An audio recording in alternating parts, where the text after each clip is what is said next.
ಕೇಳಪ್ಪ.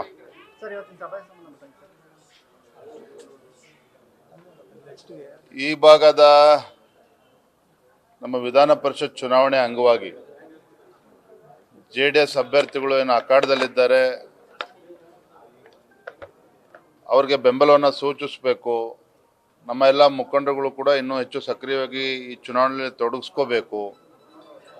ಭಾರತೀಯ ಜನತಾ ಪಾರ್ಟಿ ಮತ್ತು ಜೆಡಿಎಸ್ ಬೆಂಬಲಿತ ಜೆಡಿಎಸ್ನ ಅಭ್ಯರ್ಥಿನ ಗೆಲ್ಲಿಸಬೇಕು.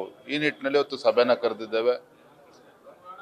ಬಿಜೆಪಿ ಮತ್ತು ಜೆಡಿಎಸ್ ಪಕ್ಷದೆಲ್ಲ ಈ ಭಾಗದ ಮುಖಂಡರು ಎಲ್ಲರೂ ಕೂಡ ಈ ಸಭೆಯಲ್ಲಿ ಭಾಗವಹಿಸ್ತಾ ಇದ್ದಾರೆ.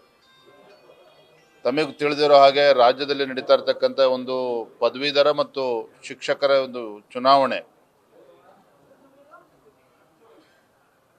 ಬಿಜೆಪಿ ಮತ್ತು ಜೆಡಿಎಸ್ ಒಟ್ಟಾಗಿ ಈ ಚುನಾವಣೆಯನ್ನು ಕೂಡ ಎದುರಿಸ್ತಾ ಇರ್ತಕ್ಕಂಥ ಈ ಸಂದರ್ಭದಲ್ಲಿ ಎಲ್ಲ 6 ಕ್ಷೇತ್ರಗಳಲ್ಲಿ ನಾವು ಗೆಲ್ಲಬೇಕು. ಈ ನಿಟ್ಟಿನಲ್ಲಿ ನಾವು ಇವತ್ತು ಈ ಕಾರ್ಯಕ್ರಮನ ಆಯೋಜನೆ ಮಾಡಲಾಗಿದೆ. Yes sir.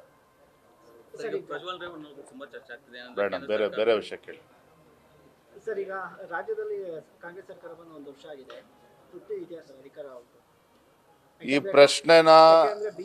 ಈ ಪ್ರಶ್ನೆನ ರಾಜ್ಯದ ಮುಖ್ಯಮಂತ್ರಿಗಳು ಕೇಳಬೇಕು, ಈ ಸರ್ಕಾರದ ಸಚಿವರು ಕೇಳಬೇಕು. ರಾಜ್ಯದ ಜನರು ಮಾತ್ರ, ಕನ್ನಡ ನಾಡಿನ ಜನತೆ ಈ ಸರ್ಕಾರದ ಬಗ್ಗೆ ಇವತ್ತು ಆಕ್ರೋಶಗೊಂಡಿದ್ದಾರೆ. ಕಾನೂನು ಸುವ್ಯವಸ್ಥೆ ಸಂಪೂರ್ಣವಾಗಿ ಹದಗೆಟ್ಟಿರ್ತಕ್ಕಂಥದ್ದು. ಲಲ್ಲೂ ಪ್ರಸಾದ್ ಯಾದವ್ರ ಬಿಹಾರ್ ಇವತ್ತು ನೆನಪಾಗ್ತಾ ಇದೆ ರಾಜ್ಯದ ಜನತೆಗೆ. ಮೊನ್ನೆ ಚನ್ನಗಿರಿನಲ್ಲಿ ನಡೆದಿರ್ತಕ್ಕಂಥ ಘಟನೆ, ಇವತ್ತು ಪೊಲೀಸ್ ಸ್ಟೇಷನ್ಗೆ ನುಗ್ಗಿ ಹಲ್ಲೆ ಮಾಡಿ ಧ್ವಂಸ ಮಾಡ್ತಕ್ಕಂಥ ಕೃತ್ಯಕ್ಕೆ ಇವತ್ತು ಮುಂದಾಗಿದ್ದಾರೆ ಅಂತ ಹೇಳಿದ್ರೆ,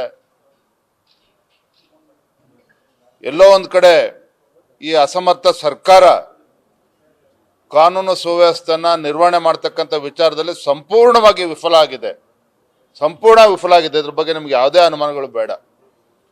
ಕಳೆದ 2 ತಿಂಗಳುಗಳಿಂದ ನಡೀತಾ ಇರ್ತಕ್ಕಂಥ ಹತ್ಯೆ, ಲವ್ ಜಿಹಾದ್ ಪ್ರಕರಣಗಳು, ಇವತ್ತು ಚನ್ನಗಿರಿಯಲ್ಲಿ ನಡೆದಿರ್ತಕ್ಕಂಥ ಘಟನೆ, ಈ ರಾಜ್ಯದಲ್ಲಿ ಒಂದು ಚುನಾಯಿತ ಸರ್ಕಾರ ಇದೆ, ಮುಖ್ಯಮಂತ್ರಿಗಳು ಇದ್ದಾರೆ, ಗೃಹ ಸಚಿವರು ಇದ್ದಾರೆ ಅನ್ನೋದೇ ಜನರು ಮರ್ತೋಗಿದ್ದಾರೆ. ಯಾರಿಗೂ ಕೂಡ ಭಯ ಇಲ್ಲ ಇವತ್ತು. ಹಾಗಾಗಿ ಜನ ಇವತ್ತು ಶಾಪ ಆಗ್ತಾ ಇದ್ದಾರೆ. ಎಲ್ಲೋ ಒಂದ್ ಕಡೆ ಕರ್ನಾಟಕ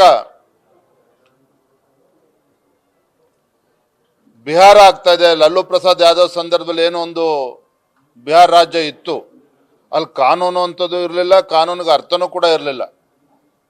ಅದೇ ಒಂದು ಪರಿಸ್ಥಿತಿ ರಾಜ್ಯಕ್ಕೆ ಒದಗಿ ಬಂದಿದೆ ಅಂತೇಳಿ ಸಾಮಾನ್ಯ ಜನರು ಕೂಡ ಮಾತನಾಡ್ತಾ ಇದ್ದಾರೆ. ನಮಸ್ಕಾರ.